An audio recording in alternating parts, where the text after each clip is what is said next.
Shen Wei, an inconspicuous palace maid from the laundry department, finds herself ensnared in the tumultuous power struggle between the crown prince and the Qi Wang during a fateful night banquet. Everyone perceives her as a mere pawn, a disposable piece ready for sacrifice at any moment. Yet, when poisoned wine and daggers intertwine with deceit to form an intricate web, Shen Wei smiles. She becomes the bait, turning the tables on her adversaries, dancing upon the edge of a blade, and striving for survival in the face of death. This deep palace is not her prison, but her chessboard. Chapter 1. The deadlock before the banquet. As twilight descends, the eaves of the Forbidden City are tinted a dark golden hue by the last remnants of the setting sun, only to be swiftly engulfed by the encroaching night. The air is heavy with the damp scent of decaying vegetation, reminiscent of a slumbering beast that breathes silently. The lanterns of the laundry bureau were extinguished early, leaving only a faint glow emanating from a small room in the corner. The light is faint, akin to a candle flame at the mercy of the wind. Shen Wei sits upon a rickety wooden stool, facing a basin of cold water. In its depths, her delicate yet pallid visage is reflected, her gaze as tranquil as an unfathomable ancient well. She is meticulously polishing a dagger. The blade is short and slender, glimmering with a subtle cold light in the dimness. Her movements are slow and focused, as if the weapon were an exquisite artifact requiring tender care rather than a tool of violence. Each minute gesture carries an odd rhythm, resembling a solemn ritual. Outside, hurried footsteps approach, drawing nearer until they halt at the door. A series of 3 knocks, neither light nor heavy, resound with an undeniable authority. Shen Wei does not lift her gaze, nor does she cease her task, until the final stroke of cotton cloth grazes the blade, producing an almost inaudible sigh. Only then does she conceal the dagger close to her person and rise to open the door. Standing outside is Li Dequan, the chief eunuch of the Eastern Palace. His face is adorned with a forced smile that fails to reach his eyes, which resemble 2 dark glass beads, coldly scrutinizing Shen Wei, as if appraising the worth of an item. Miss Shen Wei, His Royal Highness the Crown Prince summons you. Li Dequan's voice is sharp, piercing the stillness of the night. Shen Wei slightly bows her head, betraying no emotion. Li Gonggong, she responds softly, her voice is light as a feather landing upon snow.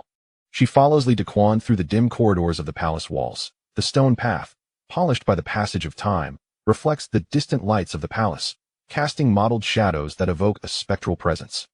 The high palace walls on either side slice the sky into a narrow strip.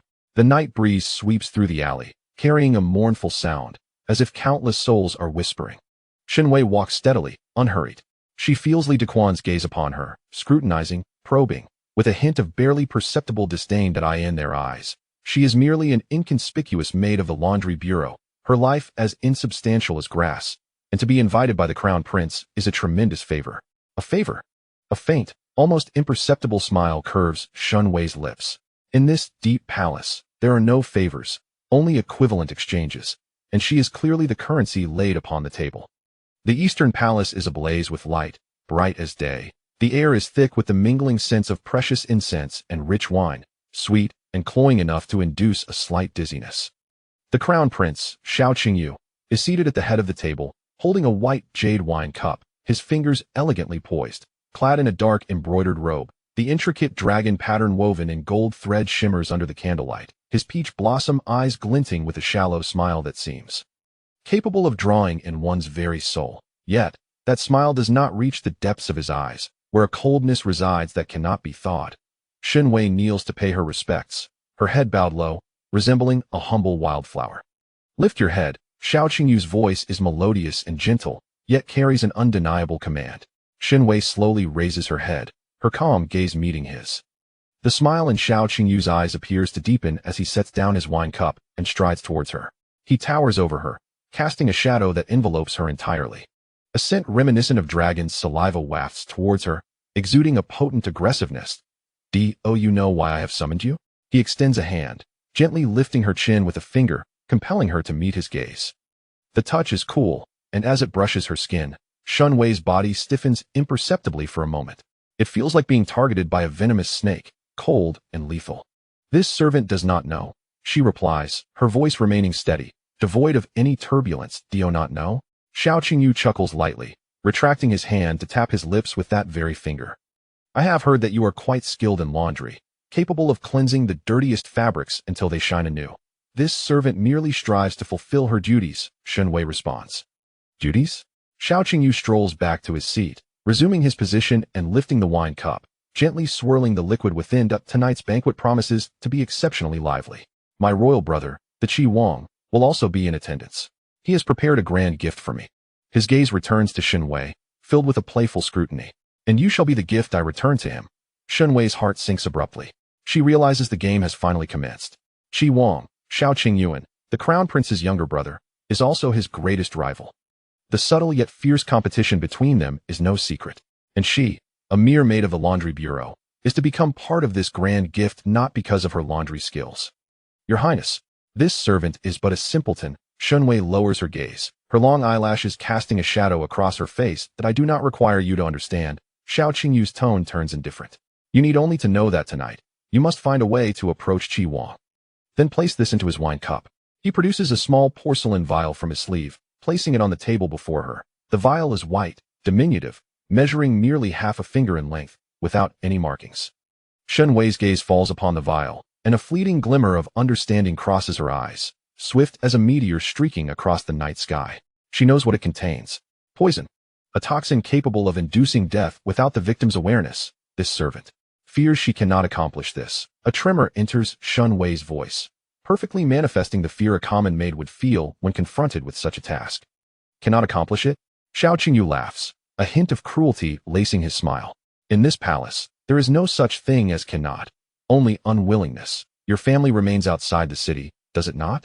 Shen Wei's body trembles violently, her head lifting, her eyes widening in sheer terror and disbelief. That is a genuine fear, not a facade. Her family is her sole vulnerability, her greatest weakness. Xiao Qingyu is satisfied with her reaction that he relishes this sense of control, watching others struggle and tremble before him. Fulfill this task, and I shall ensure your family lives in peace for all their days. Fail, however, he leaves the sentence unfinished, yet the unspoken threat looms larger than any overt menace. Shen Wei remains silent for a long while, so long that the candle flames in the hall flicker. At last, she speaks again, her voice hoarse. This servant obeys. She picks up the porcelain vial, its icy touch reaching deep into her core. Clutching it tightly in her palm, she seems to wish to crush it. Xiao Qingyu gestures with a wave of his hand, and Li Dequan steps forward immediately, leading Shen Wei out. Upon exiting the eastern palace, the night wind feels even colder. Shen Wei inhales deeply, the frigid air filling her lungs, sharpening her disordered thoughts. She gazes down at the porcelain vial in her hand, her expression growing complex. This game has always been a deadlock. Regardless of her actions, the fates of her and her family seem predetermined. The crown prince threatens her with her family, compelling her to poison Qi Wang. Even if she succeeds, the crown prince would ensure her silence. Should she fail, death awaits her as well. A deadlock. An unequivocal deadlock. However, within Shen Wei's eyes, a flicker of flame begins to ignite. That flame is faint yet resolutely steadfast, as if it could carve a path through the deepest darkness. She does not fear death, but she cannot allow her family to perish. She must survive alongside her family. She raises her head, gazing towards the brilliantly lit banquet hall in the distance. There lies a den of dragons and tigers, a battleground of demons. Yet, it is also her only opportunity. She conceals the vial within her sleeve and strides forth, heading towards that place where light and darkness intertwine. Her silhouette stretches long and slender beneath the shadows of the palace walls, yet it exudes a resolute determination. Tonight, she will either die or compel others to die for her. The clamor of the banquet grows increasingly closer, surging like a tide. Shen Wei adjusts her attire, her face returning to a placid expression, as if all that transpired moments ago had never occurred. She is merely a humble maid tasked with replenishing the wine for the banquet. Only she knows that what she conceals in her sleeve is not poison, but a key capable of unlocking an entire deadlock. At the entrance of the banquet hall, guards stand vigilant. Shen Wei presents the token given to her by Li Dequan, and after inspection, she is granted entry. Upon stepping into the hall, a wave of warmth envelopes her, mingled with the cacophony of voices, the fragrance of wine and food. The hall is ablaze with light, filled with the scent of fine garments and the bustle of nobles and officials, conversing joyfully in clusters. It is a scene of festive revelry. Yet beneath this vibrant facade lies a multitude of eyes, both overt and covert, watching and waiting. Shen Wei lowers her head, carrying a tray of wine, silently weaving through the crowd. Her gaze appears casual, yet she swiftly notes the position and expressions of each individual present. Her eyes eventually fixate on a corner not far away. There sits a man. Clad in a moon-white robe, he is understated in decoration, yet exudes an extraordinary air of cool detachment. He refrains from engaging in the surrounding merriment, sitting alone with a glass in hand, his gaze penetrating the night beyond the hall, as if the grandeur surrounding him holds no significance. That is Qi Wang, Xiao Qingyuan. The Crown Prince's archrival. Shen Wei's heart skips a beat. She senses a sharp gaze from the Crown Prince, Xiao Qingyu, piercing through her like an invisible sword, urging her forward. Shen Wei carries the wine tray, stepping cautiously toward Qi Wang. Each step feels as though she is treading upon the edge of a blade. She knows that from the moment she entered this hall, there is no turning back. Reaching Qi Wang's table, she kneels respectfully and raises the wine tray above her head. "My lord, please partake of this wine." Qi Wang, Xiao Qingyuan, finally withdraws his gaze from the window, directing it towards her. What kind of eyes are those, so deep as the night sky, seemingly harboring stars, yet also an endless chill? When his gaze meets Shen Wei's face, it seems to linger for an instant. She continues to hold her head low, only able to discern the hem of his dark robe and his long fingers. Time appears to stand still in that moment. The clamor of the entire hall fades into the background. All she can hear is the frantic beating of her own heart and the icy touch of the vial in her sleeve. To act? To act now? Cold sweat beads in her palms. She realizes that the moment she makes a move, the Crown Prince's task will be fulfilled. Then what? Then it would be her death. No, she cannot simply die like this. Amidst her internal turmoil, Qi Wang, Xiao Qingyuan, suddenly speaks. His voice is frigid, akin to snow atop a mountain, devoid of warmth. "Lift your head." Once again, those words. Shen Wei's body tenses as she slowly raises her head. Their gazes lock. Qi Wang, Xiao Qingyuan, studies her eyes, calm as an ancient well. He suddenly smiles. That smile is faint, like a ray of sunlight in winter, yet it instantaneously melts away the chill surrounding him. He extends his hand, not to take the cup of wine, but to gently brush away a stray lock of hair from her temple. His fingertips are warm, and as they touch her icy skin, a shiver courses through her. Shen Wei is utterly bewildered. What is happening? This is not how the script is written. Qi Wang, Xiao Qingyuan, observes her dazed expression, the amusement in his eyes deepening. That he leans closer, speaking in a tone meant solely for her ears, uttering a single sentence. That sentence strikes Shen Wei's mind like a thunderclap, reverberating within her consciousness. This cup of wine is poisoned. Chapter 2 Beyond the Chessboard. That sentence struck like a thunderclap, reverberating violently in Shen Wei's mind. This cup of wine is poisoned. Shen Wei's pupils abruptly constricted, her entire being seemingly nailed to the spot, her breath suspended. She could feel the warm breath of Prince Qi, Xiao Qingyuan, brushing against her ear, carrying a hint of crisp wine fragrance, yet colder than the sharpest blade.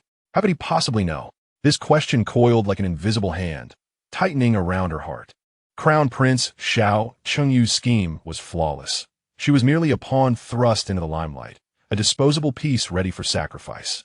How did Prince Qi see through this game? See through her as a mere piece? Time appeared to stretch indefinitely. The din of the grand hall surged back into her ears, yet it felt surreal, as if filtered through a thick veil of water. She sensed that the gaze of Crown Prince Xiao Qingyu from the throne had sharpened to a knife's edge, firmly piercing her back, urging and scrutinizing her. Any hesitation could lead to dire consequences. After the initial shock, an odd calmness washed over Shen Wei. She slowly lifted her eyes, meeting Prince Qi Xiao Qingyuan's gaze once more. His deep-set eyes no longer held indifference. Instead, they sparkled with amusement, inquiry, and something she could not comprehend. He did not expose her. In the presence of the assembled officials, and beneath the Crown Prince's watchful eye, he refrained from revealing her secret. With a seemingly casual remark, he turned the entire deadlock upside down.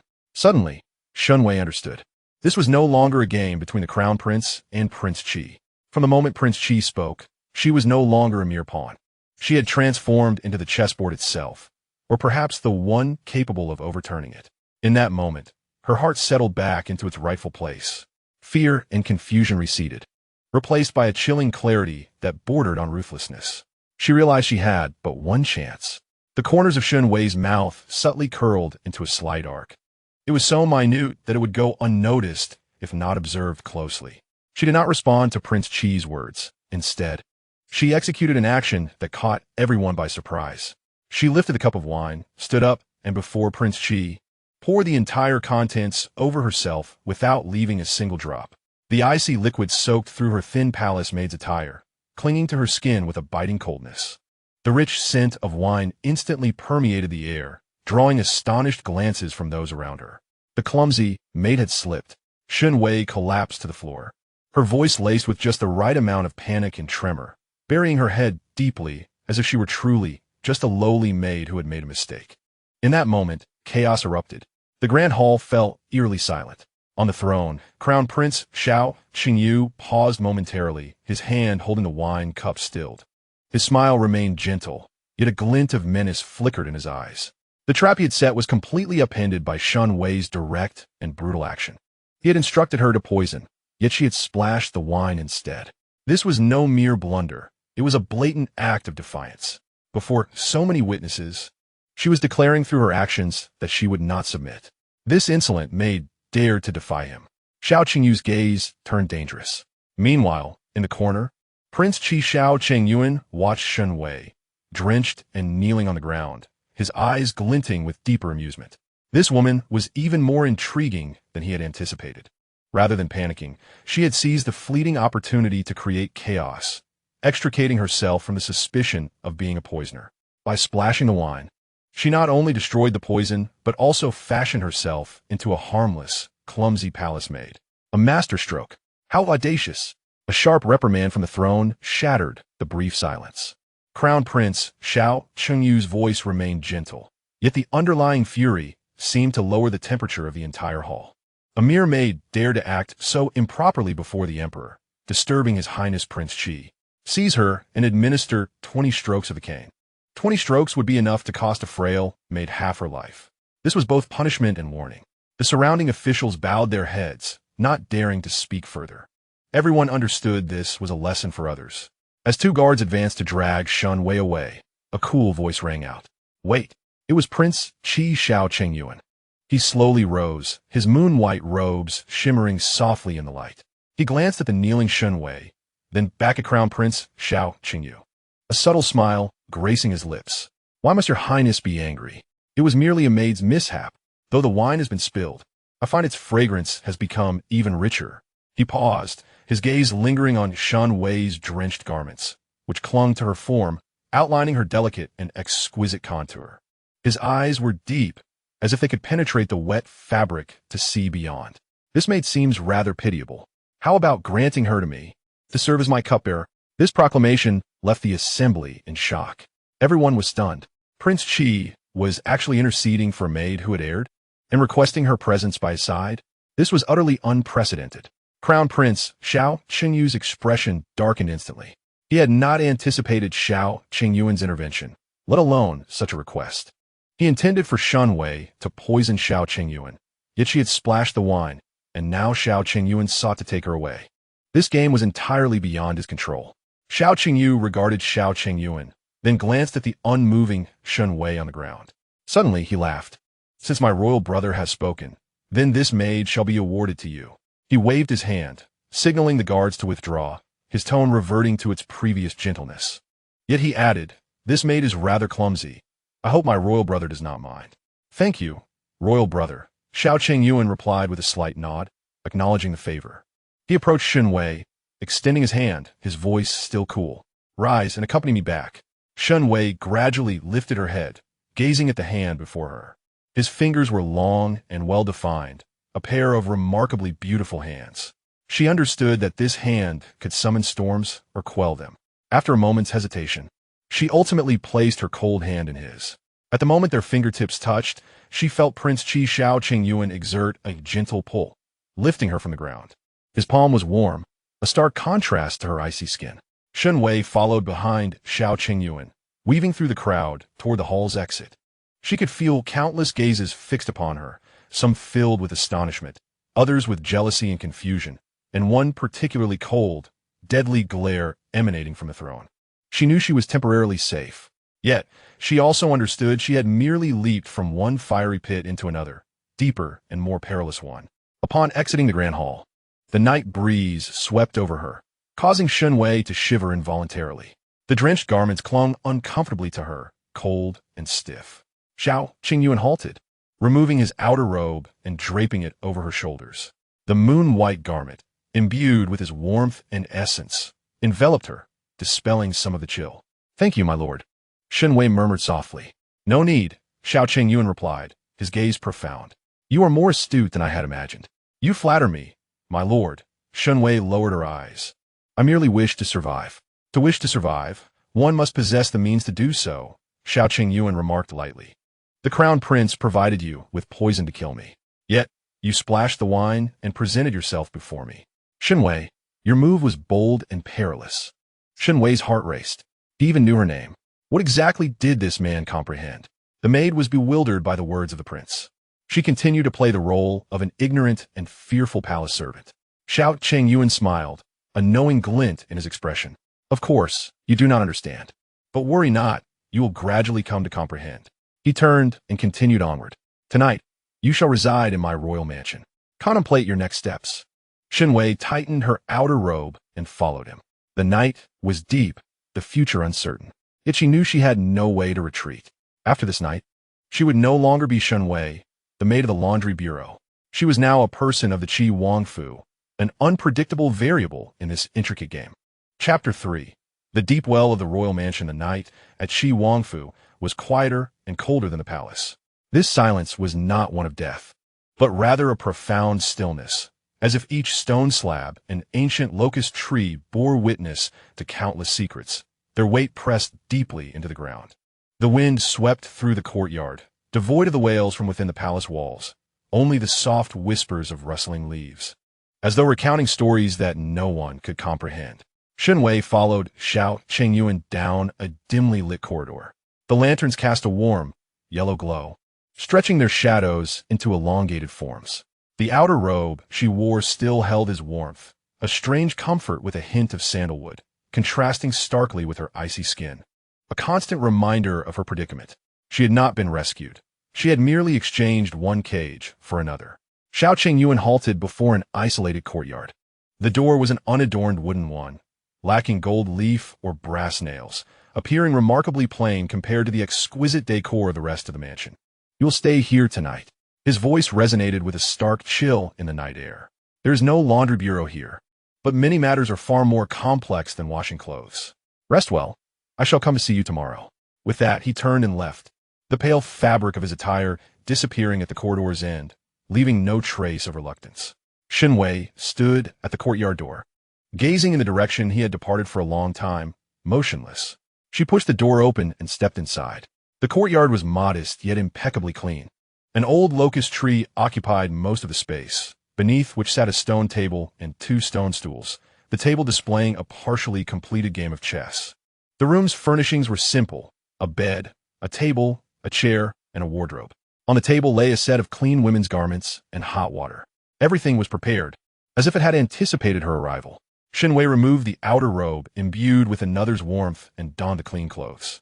The fabric was of fine quality, soft cotton, unlike the coarse linen she was accustomed to wearing. She approached the wooden basin, observing her blurred reflection in the water. Her face remained delicate, yet her gaze had transformed. It no longer held mere calmness. It now reflected a piercing sharpness, a vigilant awareness. She did not sleep. Instead, she sat quietly at the edge of the bed, awaiting the inevitable. She understood that this night would not pass peacefully. Xiao Qingyuan had not brought her back to provide her with a secure haven. Indeed, just past the hour of the rat, a faint sound emerged from outside the window, akin to the soft padding of a cat's paws upon the eaves. Shen Wei's body tensed instantly. She stealthily descended from the bed and concealed herself in the shadows behind the door. She regulated her breath to a whisper, merging almost seamlessly with the night. The door was silently pushed open. A shadow slipped inside, swift as a phantom. It scanned the room, finally fixing its gaze upon the bed, where a mound was discernible, as though someone lay in deep slumber. The shadow approached the bed, wielding a gleaming dagger. Just as the blade was about to pierce the bedding, Shen Wei sprang into action. Like a long-hidden leopard, she erupted from her concealment. Her dagger, sharpened through countless cleansings, slicing through the air to strike at the shadow's back. Her movements were swift, precise, and ruthless, devoid of any superfluous action. However, the shadow reacted even faster, as if it possessed eyes on its back. It crouched low and spun, the dagger in its hand reversing to clash with Shen Wei's blade. The sharp clash of metal echoed piercingly in the stillness of the night, sparks flying momentarily. With the faint moonlight streaming through the window, Shen Wei discerned the assailant's face. He was a middle-aged man, unremarkable in appearance, the sort one could easily lose in a crowd. Yet his eyes were as sharp as an eagle's, brimming with lethal intent. Shen Wei's heart sank. This individual was no ordinary assassin. His skills surpassed those of the palace guards. "Who are you?" Shen Wei's voice was as frigid as ice. "The one who will kill you," the man rasped, launching another assault. His strikes were vicious, aimed directly at Shen Wei's vital points. She could only evade clumsily, her dagger barely managing to deflect his lethal blows. She felt the blade graze her skin repeatedly, each contact sending a jolt of pain through her. She was no match for him. This realization enveloped her in despair. After struggling to escape the prince's deadly snare, was she to perish here tonight? No, she could not die. A flicker of resolve ignited in Shen Wei's eyes. She no longer evaded. Instead, she charged towards the man's blade, embracing a path of mutual destruction. The man, clearly unprepared for her reckless assault, hesitated momentarily. It was this fleeting pause that granted Shen Wei her opportunity. She sidestepped just in time to evade a fatal strike, simultaneously plunging her dagger into the man's shoulder. The sound of the blade piercing flesh resonated in the air. The man grunted, his gaze growing even more ferocious. He retaliated with a powerful kick to Shen Wei's abdomen, sending her crashing against the wall before collapsing to the ground. She felt her insides shift painfully, a bitter taste rising in her throat as blood surged forth. The man withdrew the dagger from his shoulder, blood instantly staining his garments. He advanced toward Shen Wei, the blade dripping crimson, his expression akin to that of someone observing a corpse. Shen Wei struggled to rise, but found herself utterly drained of strength. She could only watch helplessly as death approached. At that moment, the door swung open once more. Xiao Qingyuan stood at the threshold, clad in his customary pale attire, as if he had never left. His gaze swept across the chaos in the room, finally landing upon Shen Wei and the bloodied figure before her. His face bore no expression, his eyes tranquil as still waters. "Stop," he said, his tone calm yet commanding. The man, upon hearing his voice, stiffened and halted, bowing his head respectfully. "Your Highness." "Shadow, your blade was slow," Xiao Qingyuan remarked, his voice still devoid of inflection, yet laced with undeniable authority. The man referred to as Shadow remained silent, sheathing his dagger and stepping aside. Shen Wei leaned against the wall, witnessing the unfolding scene, her heart surging with tumultuous waves. Shadow. She had heard this name before. He was the Qi Wang's most enigmatic personal guard, renowned for his unparalleled martial prowess and record of never failing. It turned out that tonight's assassination was a test orchestrated by the Qi Wang. Why would he do such a thing? To assess her martial skills? Or to gauge her will to survive? Xiao Qingyuan crouched before Shen Wei, examining her pale face and the blood staining her lips. He extended a hand, gently brushing away the blood with his fingertip, his touch astonishingly tender. "Does it hurt?" he inquired. Shen Wei offered no reply, merely fixing him with a cold stare. She understood that this man's gentleness was more perilous than any blade. "Who taught you your skills?" Xiao Qingyuan continued to question. "I did not know martial arts." Shen Wei's voice was hoarse, tinged with defiance. "Is that so?" Xiao Qingyuan chuckled lightly, his smile harboring an insight that pierced through all pretense. A maid without martial skills could evade Shadow's 3 strikes and injure him. "Shen Wei, the secrets you hold are far more numerous than I imagined." He rose, looking down upon her. "This night you pass my test. From tomorrow onwards, you shall shadow the figure, learning the essence of what it truly means to be a shadow. What if I refuse to learn?" Shen Wei bit her lip and inquired. Xiao Qingyuan's gaze deepened. "You have no choice. Either you learn, or you perish. Just like tonight, if the shadow had truly intended to kill you, you would have already met your demise tenfold." He paused, his tone imbued with profound significance. "This royal residence is akin to a deep well. The wellhead appears modest, yet its depths are unfathomable. Those who fall in must either learn to swim or be consumed by the mire." Shen Wei's heart sank to the depths of despair. She understood that there was no turning back.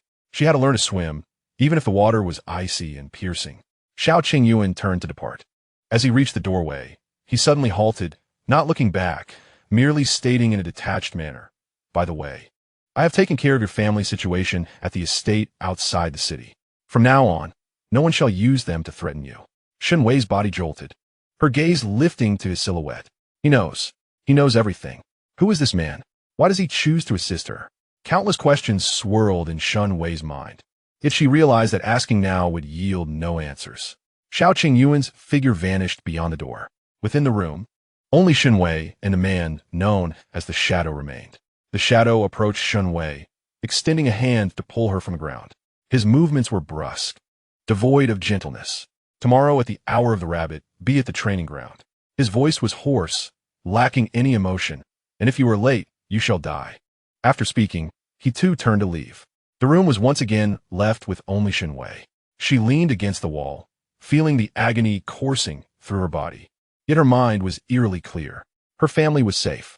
This was the sole piece of good news she had received that night. However, the cost was her complete loss of freedom. She had become a blade for Prince Qi Xiao Qingyuan, a shadow. She approached the table, pouring a glass of water to wash away the metallic taste in her mouth. Then she walked beneath the old locust tree, gazing at the remnants of the game. On the board, the black pieces were ensnared by the white ones, seemingly trapped in a deadlock. Yet, within that cluster of black pieces, Shen Wei spotted a solitary active eye. She extended her finger, gently placing a black piece at the position of that active eye. The night breeze swept by, causing the piece to sway slightly, yet it stood resolutely in place. This game is far from over. Chapter 4. The Shadow in the Well at the hour of the rabbit, before dawn's light broke. The morning mist enveloped the training ground of the Qi royal residence like a delicate veil. Dew clung to the bluestone floor, chilling her to the bone as she stepped upon it. The air was infused with the scent of earth and grass, crisp yet carrying an air of foreboding. Shen Wei stood at the center of the training ground, no longer clothed in the clean cotton outfit from yesterday, but adorned in a snug black ensemble. Cast into her room by the Shadow in the early hours, the attire fit her perfectly, as though tailored specifically for her.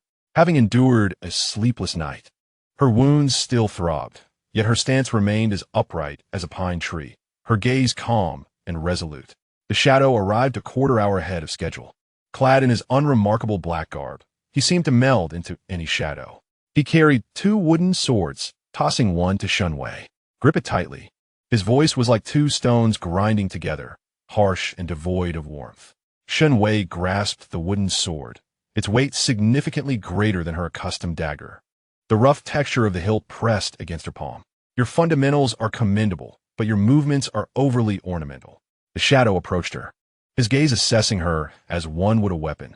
A killer's technique requires no elegance, only efficiency. A single misstep could lead to death. No sooner had he finished speaking than the wooden sword in his hand moved. There was no warning, no preliminary stance. The sword struck like a venomous serpent, silently aiming for Shen Wei's throat with astonishing speed, cutting through the air with a fierce wind. Shen Wei's pupils constricted, and her body instinctively leaned back, narrowly evading the strike. The blade grazed her skin, sending a chill through her. Before she could regain her footing, the Shadow's second strike was upon her, targeting her wrist with a treacherous angle. Shen Wei had no choice but to abandon her counterattack, retreating in a flustered manner. One step back, then another. She was completely overwhelmed. The Shadow's onslaught was like a torrential storm, unrelenting, each strike aimed at her most vulnerable points. Her attempts to block were futile, clumsy. The wooden sword felt as if it weighed 1,000 pounds, each collision numbing her hands. Too slow. The Shadow's voice echoed in her ears, accompanying the wooden sword as it struck heavily against her shoulder. With a resounding crack, pain surged through her. Shen Wei stumbled, almost collapsing to the ground. She gritted her teeth, forcing herself to steady her stance, ripping the wooden sword. Sweat trickled down her forehead, stinging her eyes. She could not discern the Shadow's movements, only sensing the flurry of black shapes before her, each accompanied by a lethal threat. She felt like a small boat amidst a storm, on the brink of capsizing. "Your heart is in turmoil." The Shadow's voice resounded again, this time from behind her. Shen Wei spun around, yet saw nothing but emptiness. In the next moment, a tremendous force struck her from behind, sending her crashing to the ground. The wooden sword slipped from her grasp, rolling aside. She lay on the ground, gasping for breath, her lungs aflame with pain. Every part her ached. She felt as though she might fall apart. Get up. The shadow's voice rang out like a death knell, reverberating across the training ground. Shen Wei struggled, attempting to push herself up with her arms, but the agony forced her back down. She lay against the cold blue stone, feeling her weakness and the humiliation within. She had thought herself strong, resilient. Yet before this man, named the Shadow, she felt like a child just learning to walk, utterly defenseless. I command you to rise.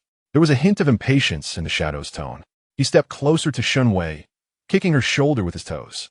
In the palace, you learned how to conceal, how to endure, how to await opportunities like a venomous serpent.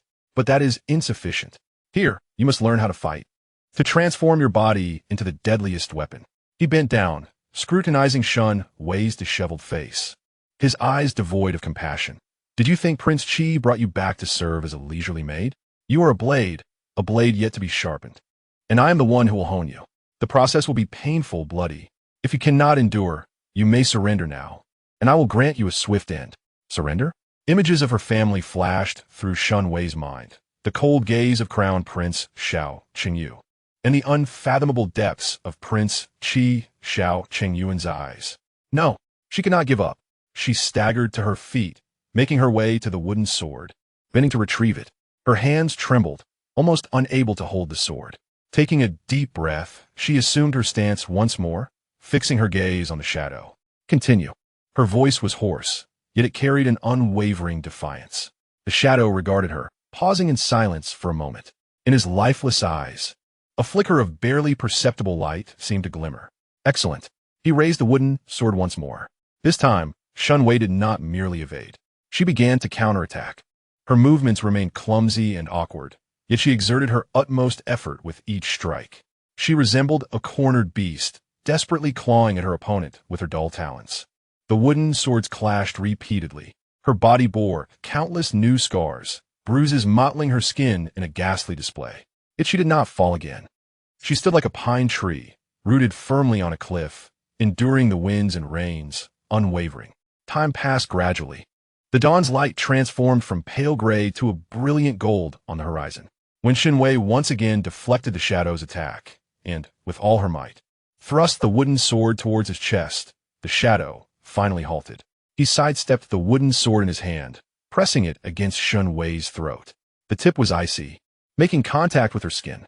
Shen Wei's body froze. She gasped for breath, her hair drenched in sweat, strands clinging to her cheeks. Her vision blurred slightly, yet she steadfastly fixed her gaze on the shadow.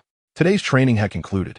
The shadow retracted the wooden sword, turned, and tossed it onto the weapon rack, indicating that they would continue tomorrow. Having spoken, he departed as silently as he had arrived. Shen Wei stood still, her body giving way, nearly collapsing once more.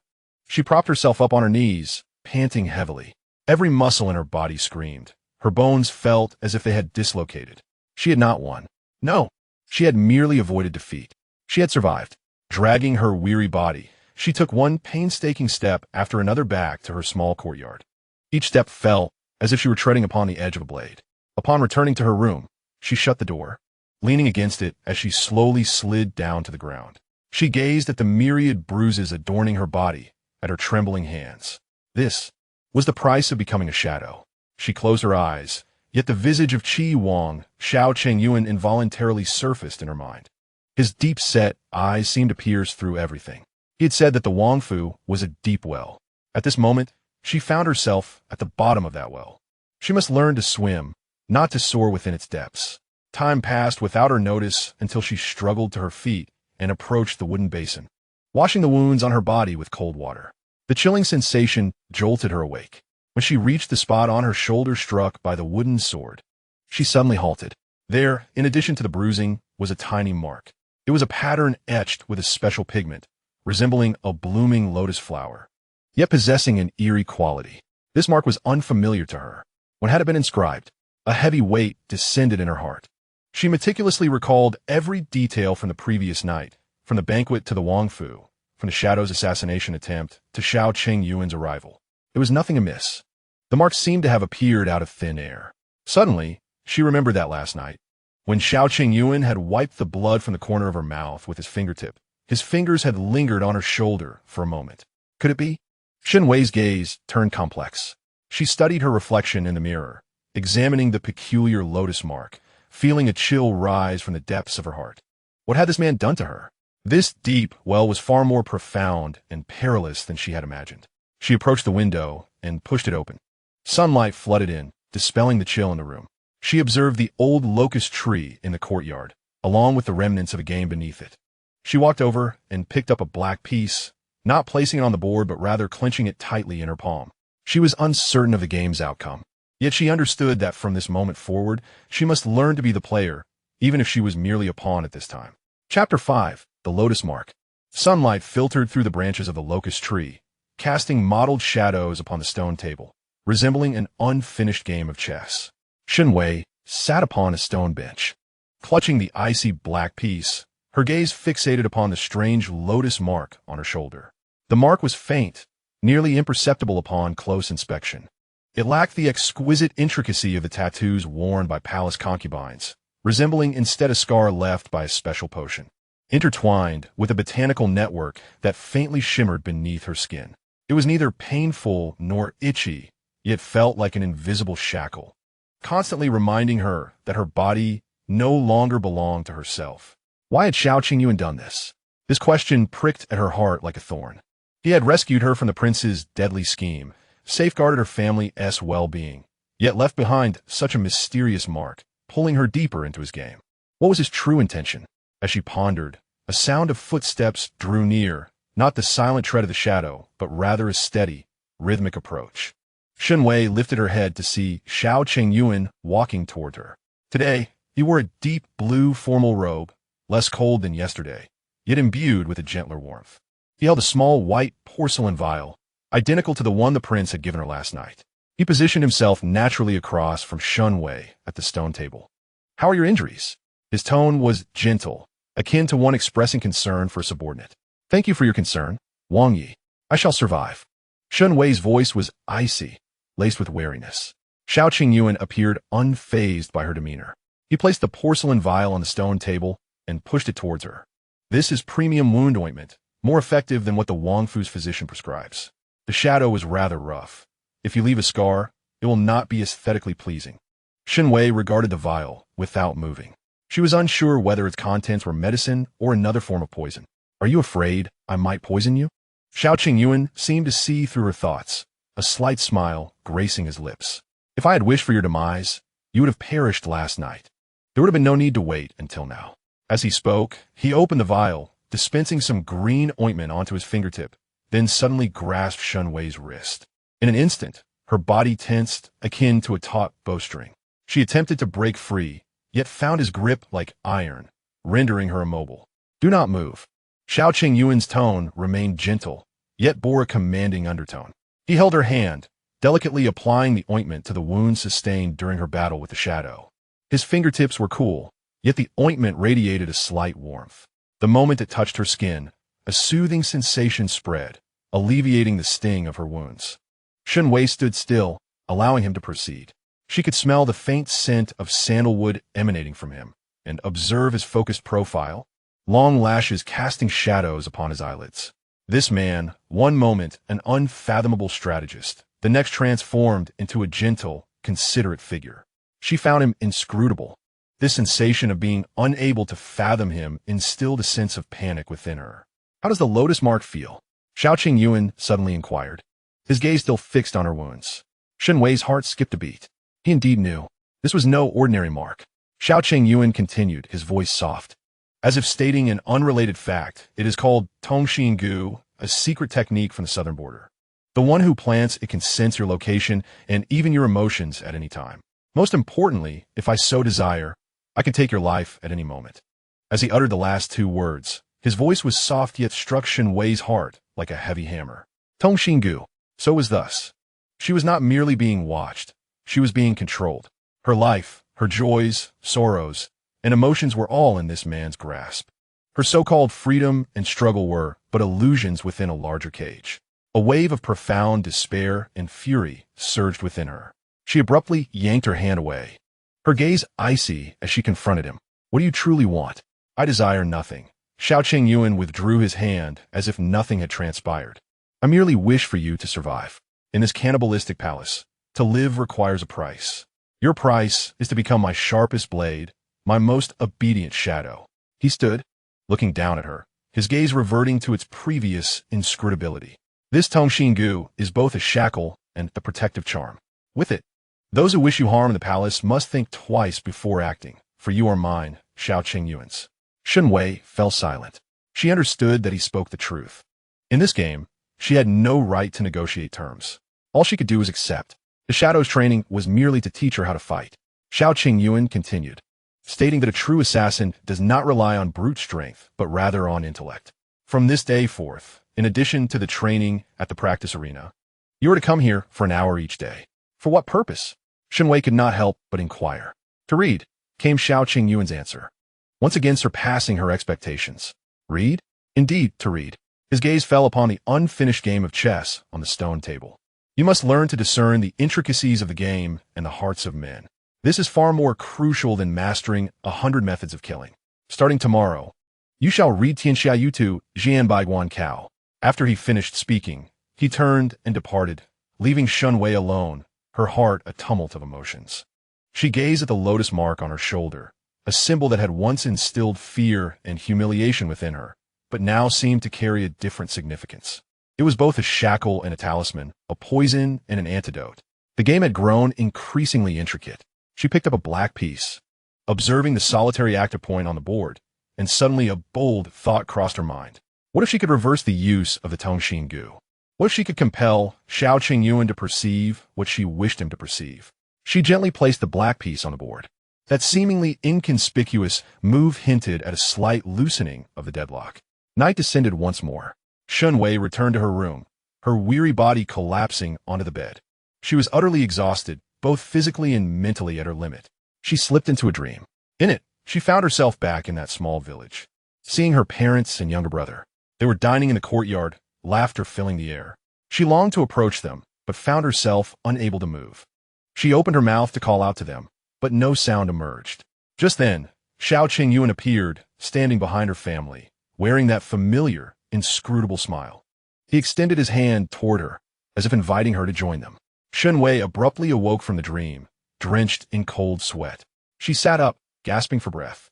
Outside, the moon hung bright amidst a sparse, starry sky, and the night was tranquil as water. She instinctively touched the lotus mark on her shoulder, where a faint, burning sting seemed to emanate. In that moment, she grasped the meaning behind Xiao Qingyuan's words about perceiving emotions. He could sense her fear, her anger, her longing. A chill ran down her spine. She approached the window, gazing at the luminous moon. She realized that from this point forward, she would have no secrets. She must learn to control her emotions, to mask her innermost thoughts. Before him, she needed to become a shadow devoid of feelings. But was this truly possible? Shen Wei looked at her blurred reflection in the window, confusion flickering in her eyes. Just then, she felt that burning sting seemingly travel from her shoulder to her heart.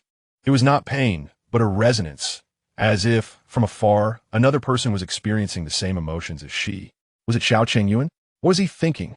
Shen Wei's heart suddenly became chaotic. Chapter 6. The study in the chess game. The study in the Qi Wang Fu was vastly different from what Shen Wei had imagined. There was no opulence, nor were there mountains of scrolls. Instead, it resembled an elegant tea room. The walls were lined with towering bookshelves. Yet the number of tomes was not overwhelming. Each book was clad in deep blue covers, with silver lettering embossed on the spines, arranged neatly like rows of silent soldiers. The air was devoid of the scent of ink, replaced by a faint aroma of bitter tea, mingled with the fragrance of sandalwood, serene and tranquil. A large black lacquered wooden desk stood by the window, adorned only with an inkstone, a few brushes, and a lit oil lamp. The flickering flame cast a slender, solitary shadow on the papered window. Shen Wei stood outside the door, still marked by the dust and blood from the practice arena. She had just endured a grueling morning of inhumane training, her bones feeling as though they might crumble. Shadow had summoned her to the study, and she had anticipated another trial, yet instead found herself in such a place. Taking a deep breath, she pushed the door open. The hinges creaked softly. The shadow by the window stirred. Xiao Qingyuan turned to face her, a book in hand. Upon seeing Shen Wei, he displayed no sign of surprise, merely gesturing toward the chair opposite the desk. Seat. Shen Wei complied, taking her seat on the cold, hard wooden chair. She straightened her back, tense and alert like a spear poised for action. Xiao Qingyuan did not look at her, but placed the book he had been holding back on the shelf, then retrieved 2 thick volumes from the opposite shelf and set them before her on the desk. They were in Di Tianxiao Yin by Wan Cao, the tomes he had mentioned the previous day. 1 hour, he stated succinctly, then returned to the window, resuming his reading as if she were an insignificant ornament. Shen Wei stared at the 2 hefty volumes before her, their covers rough to the touch. She opened by Wan Cao, where neatly written regular script detailed the names, origins, and backgrounds of the 6 ministries and 9 ministers of the current dynasty, along with their familial histories, mentorships, achievements, and shortcomings. The dense text was exceedingly tedious. She could not fathom why Xiao Qingyuan wished for her to read such material. An assassin merely needed to know who their target was, where to find them, and how to deliver a fatal blow. The intricacies of these individuals' backgrounds were of no concern to her. Forcing herself to concentrate, she read page after page. The words danced before her eyes, resembling a swarm of meaningless ants that could not penetrate her mind. The fatigue from the practice arena washed over her like a tide, her eyelids growing heavier. Just as she was about to succumb to slumber, a hand reached out and closed the book. It was Xiao Qingyuan, who had approached her unnoticed. Do you not comprehend? His voice was calm, devoid of emotion. I am dull-witted. Shen Wei lowered her gaze. Not dull-witted, but inattentive. Xiao Qingyuan pulled out a chair and sat across from her. Do you think I have you read these texts to teach you literacy? Shen Wei did not respond. He gently tapped on the cover of Bai Wan Cao with his long fingers, producing a soft, rhythmic sound. This book is not meant for reading. It is for savoring. Savor the essence within the lines. The essence? Indeed, the essence. Xiao Qingyuan's gaze deepened. Consider Zhang Jingyan, the Minister of Personnel. His record is flawless, his achievements remarkable, with a network of former students and colleagues throughout the court. Yet he has a hobby, collecting rare artworks from preceding dynasties. Now look at Li Yannian, the Vice Minister of War. He hails from humble beginnings, having risen through military merit, known for his integrity unaligned with factions. Yet he has a frail, sickly son who has sought the best physicians to no avail.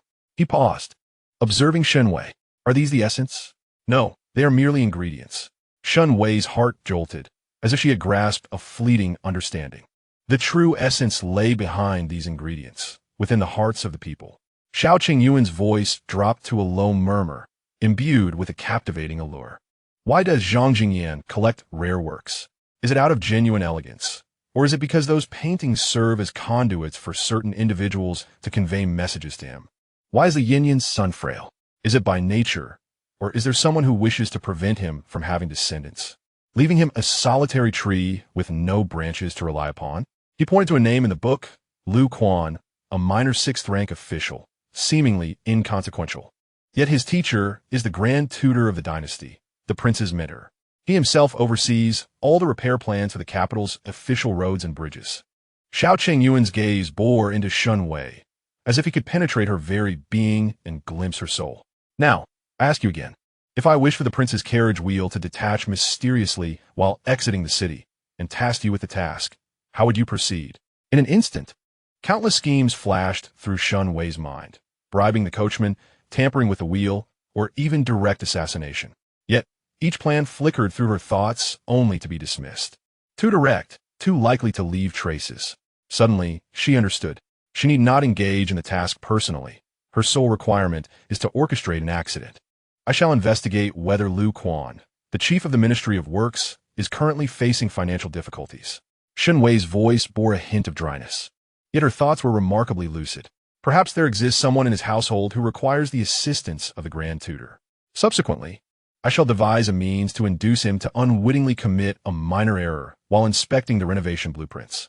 A genuine smile finally graced Xiao Qingyuan's lips, akin to the thawing of ice and snow, illuminating the entire study. A teachable child indeed. He rose and approached the tea stove, commencing the water-boiling process with an effortless grace that was pleasing to the eye. Murder is merely a craft, a base endeavor. To elicit a willingness for one to perish for you, or to unwittingly assist you in achieving your aims, is the true path. This, my friend, is is the game of chess. The sound of boiling water bubbled forth. The tongxin goo upon your person serves as a technique, a shackle that governs you. While washing the tea, Xiao Qingyuan remarked, "What I impart to you is the path, the key to unshackle yourself. Only when you can replace technique with path shall you truly be alive." He slid a cup of freshly brewed tea before Shen Wei, the liquid clear and green, exuding a refreshing aroma. "Do take a sip." Shen Wei lifted the cup, her fingertips sensing the warm touch. She took a sip. The tea held a slight bitterness. Yet the aftertaste revealed a hint of sweetness, mirroring her current circumstances, filled with bitterness, yet seemingly imbued with a trace of fragile hope. This game of chess, Xiao Qingyuan observed out the window, has been played for many years. The figures upon the board come and go. Some are pawns, others are players, and some, believing they can overturn the board, ultimately become mere dust upon it. He turned to Shen Wei, his gaze profound as the sea. "And you, Shen Wei, what I desire is neither an obedient pawn nor a reckless disruptor. I seek a worthy opponent with whom to engage in this game." The final sentence he uttered softly, yet it resonated like thunder within the depths of Shen Wei's heart. To engage in a match? She gazed at the man before her, no longer perceiving him as the exalted prince or the player dictating her fate. In this moment, he resembled a solitary seeker of truth traversing a long and arduous path, in search of a companion to stand alongside him or even to oppose him. The dimensions of this game of chess, at this very moment, expanded dramatically. It was no longer a struggle between the crown prince and the Qi king, nor merely a contest of life and death. It had transformed into a contest between players. Shen Wei looked down at the tea in her cup, the leaves unfurling in the water, rising and falling, resembling the pieces on the chessboard. Suddenly, she felt that the lotus mark upon her shoulder no longer stung as fiercely. It was no longer a mere shackle, but an invitation, a perilous and lethal invitation from the abyss. She lifted her gaze to meet Xiao Qingyuan's eyes, her expression devoid of fear and vigilance for the first time, replaced instead by a fervent fighting spirit. "My lord," she spoke slowly, her voice soft yet remarkably resolute, "I accept this game." Outside the study, the sun dipped low, casting the final rays of twilight upon the window frame, elongating their shadows, as if intertwining to face the impending long night together. Chapter 7.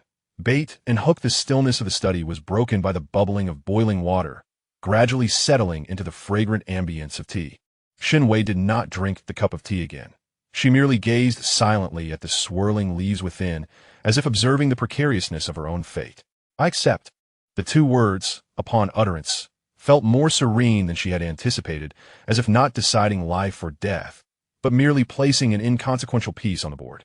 Xiao Qingyuan regarded her, the mirth in his eyes spreading like ink in water, gradually diffusing. He spoke no further, simply lifted the now lukewarm tea and drank it down in one elegant motion, imbued with an undeniable resolve. "Excellent." He set down the cup, his voice returning to its customary coldness. "From tomorrow onward, martial arts training at the hour of the rabbit, studies at the hour of the dragon. In the remaining time, you shall receive a new task." "A new task?" Shen Wei's heart tightened slightly. "Your first task." Xiao Qingyuan walked to the desk, retrieving a small wooden box from a concealed compartment, placing it upon the table. "It is quite simple. Deliver a letter." He opened the box to reveal a letter lying quietly within. The envelope was made of ordinary craft paper, lacking signatures or wax seals, resembling a common family correspondence. "The recipient is Zhang Jingyan, the Minister of Personnel." Xiao Qingyuan's tone was flat, as though discussing matters unrelated to himself. Shen Wei's pupils dilated sharply. Zhang Jingyan, a key figure allied with the crown prince, a person of significant influence within the court. Delivering this letter to him would be tantamount to walking into a trap. "Does the prince wish for me to deliver my own death?" Shen Wei's voice betrayed no emotion, yet her hands, resting upon her knees, instinctively tightened. "Death is far too easy." Xiao Qingyuan's gaze fell upon her, akin to a precise scalpel, dissecting every nuance of her thoughts. "What I require of you is a task more arduous than death. I desire you to return alive." He pushed the letter towards Shen Wei.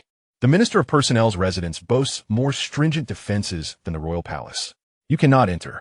However, Zhang Jingyan possesses a habit of visiting Jingxin's studio in the southern part of the city on the 5th day of each month, where he spends an hour. It is one of the few places where he can temporarily set aside his identity and simply be a scholar.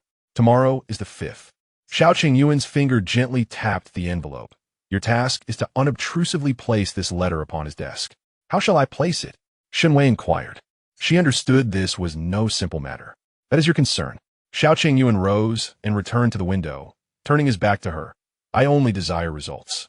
Remember, you are merely a maid delivering tea. Your task is not to deliver the letter, but to serve tea. The letter is merely something you accidentally drop while serving tea. Shen Wei picked up the letter. It felt light in hand, yet seemed to bear the weight of 1,000 pounds. She sensed Xiao Qingyuan's gaze, though directed outside, bore half its attention upon her, resting upon the lotus mark upon her shoulder. This was not merely a task. It was an examination, a test of the path. Go forth. Xiao Qingyuan's voice was like a breeze, dispelling the last warmth within the study. Shadows will await you outside. Shen Wei grasped the letter, rose, and bowed before turning to leave. As she reached the door, Xiao Qingyuan's voice called out once more. Shen Wei. She halted, refraining from turning back. In this game of chess, every move is irrevocable. Shen Wei's body stiffened imperceptibly. She remained silent, merely pushing the door open and stepping outside. Beyond the threshold, the shadow stood like a lifeless statue, quietly awaiting her. Upon seeing Shen Wei emerge, he uttered not a word, turning to leave. Shen Wei followed behind, traversing the dim corridor, passing through the silent courtyard. Between them, only the sound of footsteps echoed upon the stone path, one ahead of the other, akin to two solitary souls from different worlds. Why would he help you? Upon reaching the gate, the shadow suddenly spoke, his voice raspy as if worn by sandpaper. Shen Wei paused, quickly realizing he referred to Xiao Qingyuan. I do not know. You best clarify that. The shadow did not turn, merely casting a cold remark. The prince's mercy is more perilous than his blade. With that, he vanished into the night. Shen Wei stood at the entrance of the royal residence, gazing at the empty street before her, feeling lost. She looked down at the letter in her hand. It felt akin to a hot potato, also resembling an invitation to hell. She understood that from the moment she accepted this letter, she was no longer the apprentice who merely sweated on the training grounds. She had become a true pawn, a piece cast into the heart of the enemy. The following day, at the Hour of the Dragon, in the southern city, Jingxin Studio. This is an exceedingly elegant bookshop, nestled within a secluded alley.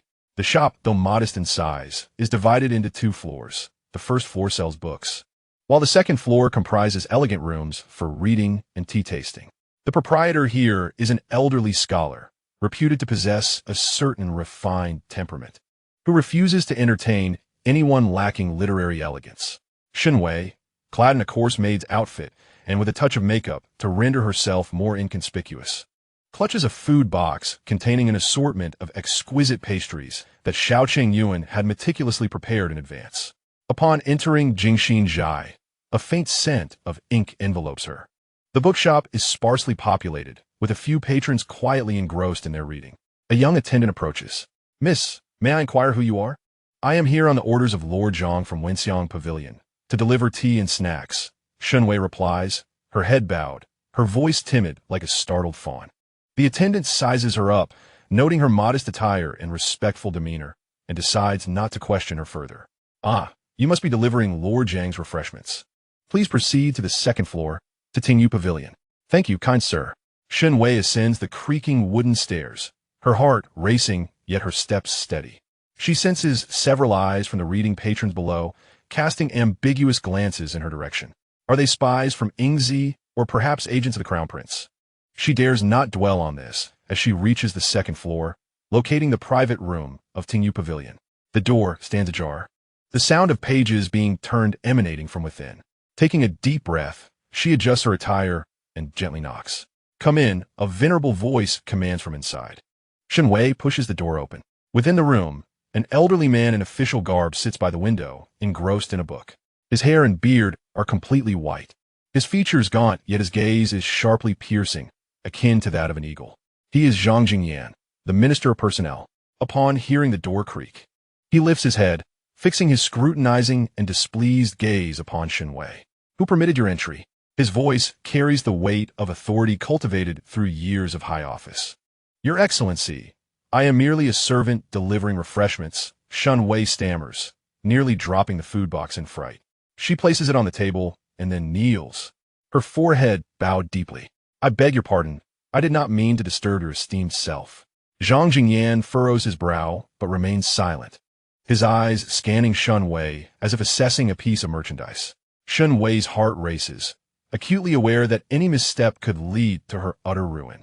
She meticulously arranges the pastries from the box onto the table, her hands trembling not from fear, but from anxiety. She must seize the opportunity to discreetly deliver the letter within the shortest span of time. On Zhang Jingyan's desk lie several books alongside an inkstone and a few brushes. Where should she conceal the letter? Placing it directly in a book would seem too deliberate. Hiding it under the inkstone would be too conspicuous. Her gaze falls upon a corner of the desk where a stack of discarded paper rests, used rice paper from his calligraphy practice. That shall suffice. Having arranged the last plate of pastries, she rises, preparing to tidy the food box. At that moment, her wrist inadvertently flicks, causing the edge of the box to knock against the stack of discarded paper. With a clatter, the papers scatter across the floor. Damn it! Shen Wei exclaims, hastily kneeling to gather the fallen sheets. Zhang Jingyan's expression darkens further, his gaze fixed upon the clumsy maid with a flicker of impatience. As she scrambles to pick up the paper, she steals glances at Zhang Jingyan. He is absorbed in his book, seemingly indifferent to her plight. An opportunity arises. As she retrieves the last sheet of rice paper, the letter concealed within her sleeve silently slips into the bottom of the discarded stack. The entire process transpires in the blink of an eye, seamless and unobtrusive. She restacks the papers and places them back on the corner of the desk, then kneels once more to apologize. Your Excellency, forgive my clumsiness for interrupting your tranquility. Zhang Jingyan merely waves his hand dismissively, signaling her to leave. Shen Wei, as if granted a reprieve, clutches the food box and exits the private chamber. As she closes the door, she feels the cold sweat soaking her back. She has succeeded. Hastening down the stairs, she traverses the bookshop and steps out into the alley. As she emerges into the sunlight, a sense of relief washes over her. However, before she can fully exhale, a figure suddenly blocks her path. It is Ingzi. Have you completed the task? His voice remains devoid of warmth. Shen Wei nods. Follow me. Ingzi leads her through a labyrinthine route into an unvisited tea house. Within, only one patron occupies a table, Xiao Chengyuan. He is still clad in his deep blue attire. Seated by the window with a cup of tea before him, his gaze steady and inscrutable. The process he states succinctly. Shen Wei recounts every detail of her experience at Jingxin Zhai, omitting not a single element. Xiao Chengyuan listens intently, rhythmically tapping his fingers on the table. When she describes the deliberate act of overturning the scrap papers to conceal the letter, his fingers halt their cadence. Well done, he remarks coolly, better than I anticipated. A slight sense of relief washes over Shen Wei, but the next moment, his words plunge her into despair. Unfortunately, you delivered the wrong letter. Shen Wei's eyes widen in disbelief. The letter you delivered contained the message that the fish has entered the net, requesting you to reel it in, Xiao Chengyuan explains. Amusement flickering in his gaze, but Zhang Jingyan will receive a different letter, one from the Crown Prince, Xiao Qingyu. Shen Wei's mind spirals into chaos. That letter was intentionally given for you to deliver. It is a decoy, a bait. Xiao Qingyuan's voice cuts through her like a cold blade, mercilessly piercing her heart. I intend for Zhang Jingyan to see the Crown Prince's attempts to woo him, while simultaneously alerting the Crown Prince that Zhang Jingyan is in contact with others behind his back. And you, Shen Wei, he gazes at her pale face, a cruel smile tugging at his lips. You are the messenger of betrayal. Now, both the Crown Prince and Zhang Jingyan wish for your demise. Chapter 8. Prey and Hunter. The tea house falls into a profound silence. Xiao Qingyuan's words strike Shen Wei like an invisible ice pick, piercing her ears and penetrating her heart, which had only just begun to settle from the completion of her task. The fish has entered the net, requesting you to reel it in. She realizes she is the fish. The letter she had risked her life to deliver was a lie from the outset, a bait. And she is the most conspicuous and foolish lure. Her complexion pales in an instant, devoid of color. She gazes at Xiao Qingyuan, meeting his eyes which harbor a hint of mirth, feeling a chill rise from her feet to the crown of her head. She yearns to articulate her thoughts, yet finds her throat constricted by an invisible grip, rendering her voiceless. Betrayal. This word detonates within her mind. It is not the Crown Prince who has betrayed her, nor the court, but the very man she had chosen to ally with, the one who had pulled her from the flames only to thrust her into another hell. Why? She finally regains her voice, hoarse as if scraped by sandpaper. Why? Xiao Qingyuan echoes, as if pondering a naive question. He lifts his teacup, gently blowing the floating leaves upon the surface, asserting that a chessboard cannot feature merely two players. It would be visually unappealing if it were too quiet. He raises his gaze to Shen Wei, his expression cold and indifferent, devoid of scrutiny or amusement, as if observing a tool that has served its purpose and can be discarded at will. Now, both the Crown Prince and Zhang Jingyan believe you to be a double agent I have placed among them, a perfect traitor capable of relaying false information while providing them with leverage against you. And what will they do? Shen Wei asks, her voice barely a whisper.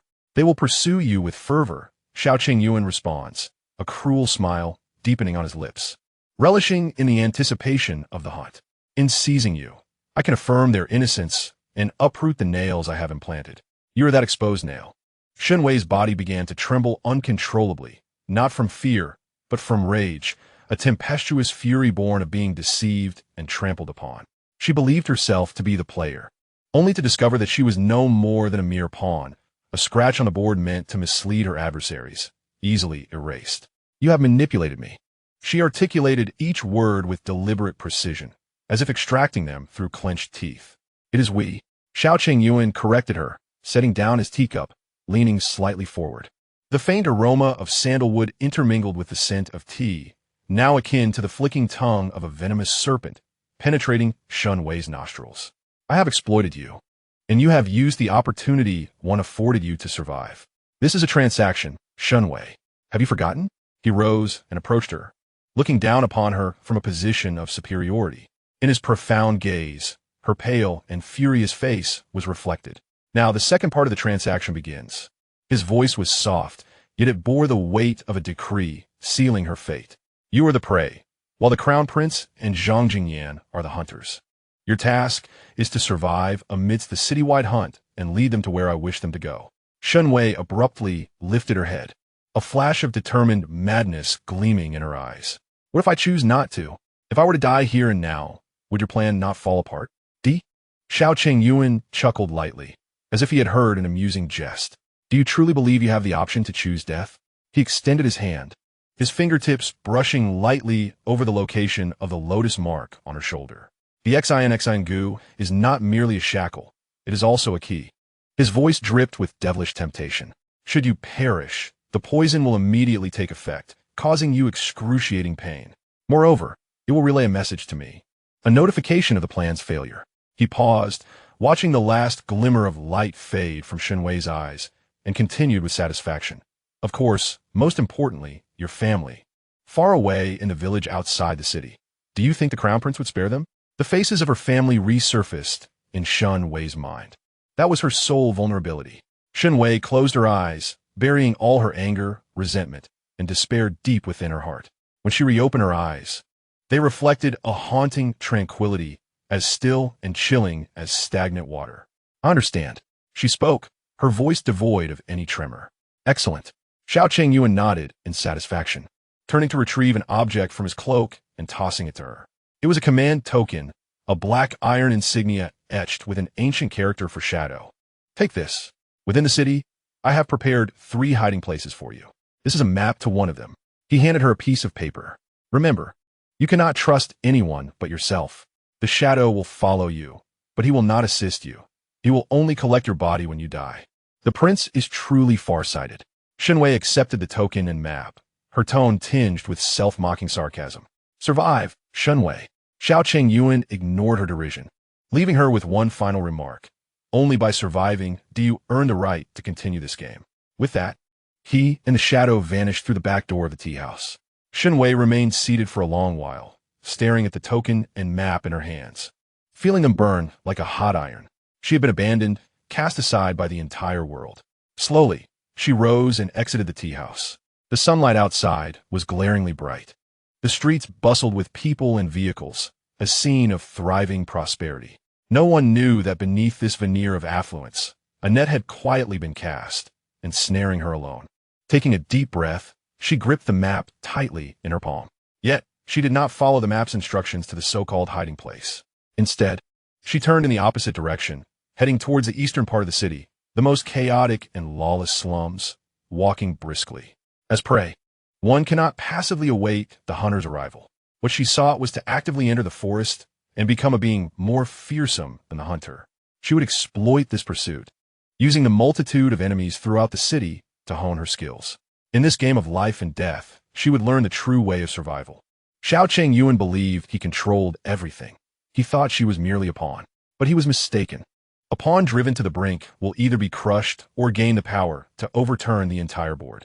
Shen Wei's figure swiftly vanished into the intricate, labyrinthine alleys of the eastern city, a den of iniquity, a gathering place of despair, and the starting point of her rebirth.